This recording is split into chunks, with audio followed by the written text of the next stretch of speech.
Sidney and Norman, A Tale of Two Pigs, written by Vischer, illustrated by Gerard. On a quiet street in a quiet town lived two pigs. They didn't oink or eat slop. No, this isn't that kind of story. They wore suit coats and went to work.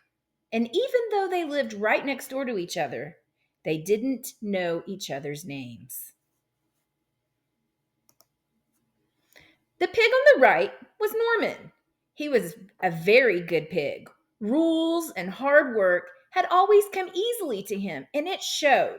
His house was neat and organized. He always looked his very best. He gave money to the needy and never missed church on Sunday. Norman's teachers liked him when he was young, and his boss at work liked him now that he was all grown up. He was pretty sure God liked him too. After all, he was a very good pig. Norman figured that everyone could be as good as he was if they just try a little harder. He wondered why they didn't. The pig on the left was Sidney. Things didn't come quite as easily for Sidney.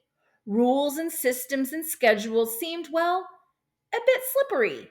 One minute he thought he had them, and the next minute, whoops, where'd they go? He was forever running 10 minutes late and could never manage, no matter how hard he tried, to get his tie perfectly straight. Not like his neighbor. What was his name? Sidney got in trouble in school, which frustrated his teachers. He got in trouble at work, which frustrated his boss. He knew God was watching and figured he was pretty frustrated too. But most of all, Sidney frustrated Sidney. Why was everything so hard? Why couldn't he be more like, what was his name? Sidney felt broken, and some days that made it hard to get up in the morning. Some days, in fact, Sidney couldn't get up at all. Since Sidney was usually late and Norman was usually early, they very seldom saw each other. Unless, that is, they happened to fetch their mail at the same time, which is exactly what happened one bright morning in October. Now, normally, if Sidney saw Norman, he would look down and shuffle back inside. He was sure Norman was staring at his tie or his hair or the papers half stuck into his briefcase. He was sure Norman was looking down on him for being messy, which, for the most part, was absolutely correct. But this day, Norman didn't look at Sidney's tie, and Sidney didn't look away because they were both staring at the small, pale blue envelopes they had received in the mail. One was addressed to Norman and the other to Sidney. Had someone invited them both to the same party? Eager to unravel the mystery, the two pigs opened the envelopes. Norman read, "Dear Norman," and Sidney read, "Dear Sidney," followed by, "I would like you to come visit me at 77 Elm Street next Tuesday at your convenience. I have something to tell you." They both glanced at the bottom of the page and read, "Sincerely, God." Sidney and Norman reread the invitation several times to make sure they had read them correctly. God wanted to talk to them? On Tuesday? On Elm Street? Sidney panicked. Deep in his heart was a familiar feeling, the feeling he had felt when, as a young pig, his teacher had sent him to the principal's office. Terror, panic, doom. Norman smiled. He too felt a familiar feeling, the feeling he had felt when, as a young pig, he was called up to the front of the school to receive an award. Anticipation, happiness, pride. Sidney taped the invitation to the inside of his front door so he wouldn't lose it. Norman entered the date neatly in his datebook. Both pigs had trouble sleeping that night for very different reasons. Tuesday came. Norman awoke early, dressed, and headed down the street with the pale blue envelope firmly in hand. Just waking up, Sidney saw him pass by the window and rushed for the shower. Norman walked tall and proud. Others on the street noticed he looked a bit taller and more than a little puffier than usual that morning. His hair was neat and his tie extraordinarily straight, much straighter than anyone else's on the street. God would certainly be pleased. Norman found the address and went inside, greeting the woman on the front desk with his important voice. She directed him down a long hall, through a heavy wooden door, and into a large room, where he found God sitting behind an immense desk. The sight made Norman nervous. But then he thought, what did he have to be nervous about? He was a good pig. God walked around the desk and smiled at the puffed up pig. I'm glad you could make it, he said warmly. I have a few things to tell you. First of all, God began, I love you. Norman smiled, though he wasn't surprised. Secondly, your goodness is not the reason I love you. Norman startled a little. With what a curious thing for God to say.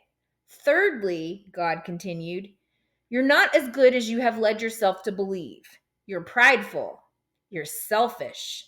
You look down on others simply because things don't come as easily for them.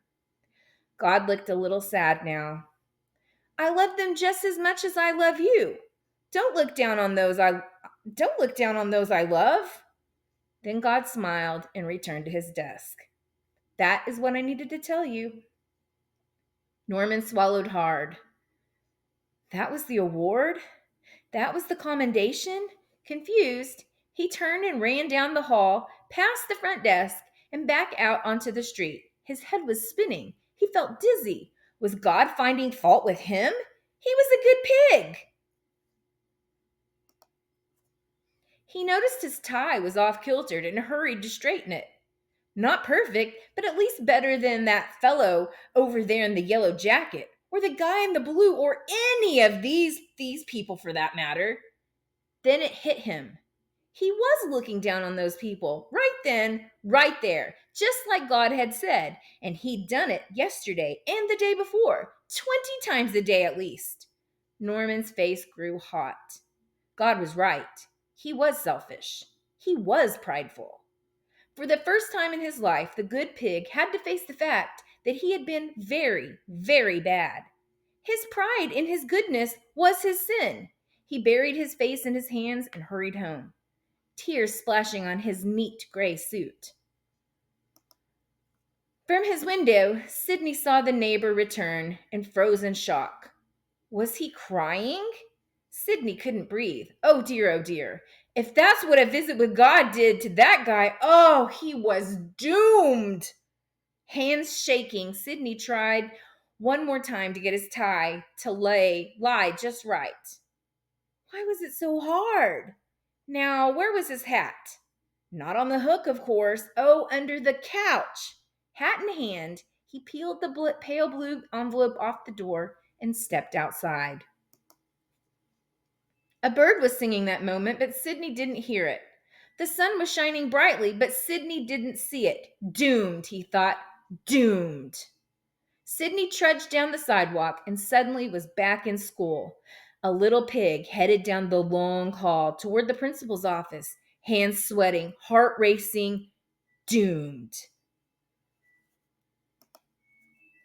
He'll see right through me, Sidney thought as he turned onto Elm Street. My messes, my mistakes, everything. And then he was there. Though he had walked as slowly as he could, he was there. Sidney stepped inside. He tried to say something to the woman at the front desk, but found he couldn't speak. She smiled and motioned him to a heavy wooden door down the hall. He gulped. A few minutes later, he stood before the door. He wanted to run away. He wanted to hide. But there was no place to go and nothing to hide behind. So, hat in hand, he pushed open the door and slipped inside. And there, behind the desk, was God. Sidney gulped again. I'm glad you could come, God said, smiling. Sidney tried to respond but couldn't make a noise. I want to tell you something, God continued as he came around the desk. Sidney glanced around nervously. Maybe if he apologized. First of all, God began, I love you. Sidney startled, surprised. Secondly, God continued in a quieter voice, I love you.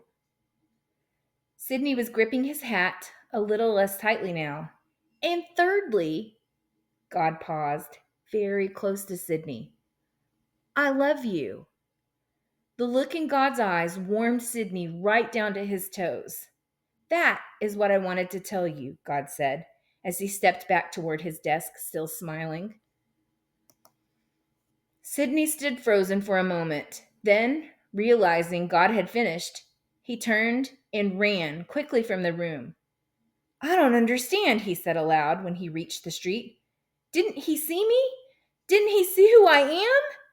It didn't make sense. Then it occurred to Sidney. I did it! I fooled him! Sidney looked at the others on the street, smiling. Yes, that must be it. I looked good when it was the most important, and he bought it. Just then, Sidney caught his reflection in a store window. His hair was rumpled, his tie off kilter as usual, sported a large toothpaste stain. His smile vanished. That couldn't be it. He couldn't have fooled anyone, not looking like that. Sidney was confused.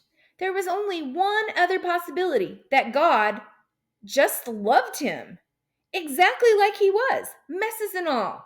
Sidney felt the warmth he had seen in God's eyes welling up inside of him again. Others on the street would later talk about the small, messy pig they saw that day that appeared to be, well, glowing. All the way home, Sidney looked for words to tell everyone what he was feeling, but all he found were tears. Happy tears. Lots of them. The next day, two pigs emerged from their homes on a bright, crisp October morning and looked at each other. The pig on the left, named Sidney, who seemed a bit taller than before, looked at his neighbor's neat, straight tie and clean clothes and smiled. The pig on the right, named Norman, who seemed ever so slightly less puffy, looked at his neighbor's crooked tie and rumpled hair and smiled. It was a real smile, too, the kind that comes from deep inside, the kind he hadn't smiled in a long, long time. Sidney and Norman became good friends. There were still mornings now and then when Norman would wake up feeling a little puffy, but all he had to do was remember what he had learned at 77 Elm Street. Then the puffiness would quickly vanish and his real smile would return.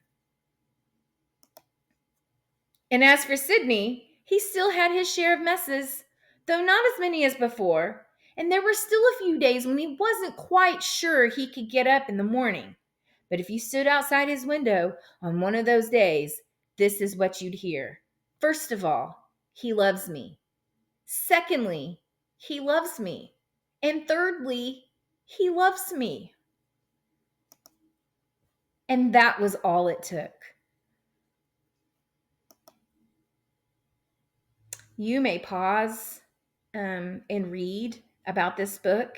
And a little bit later, there is using this book with kids. I hope you enjoyed it. Thank you.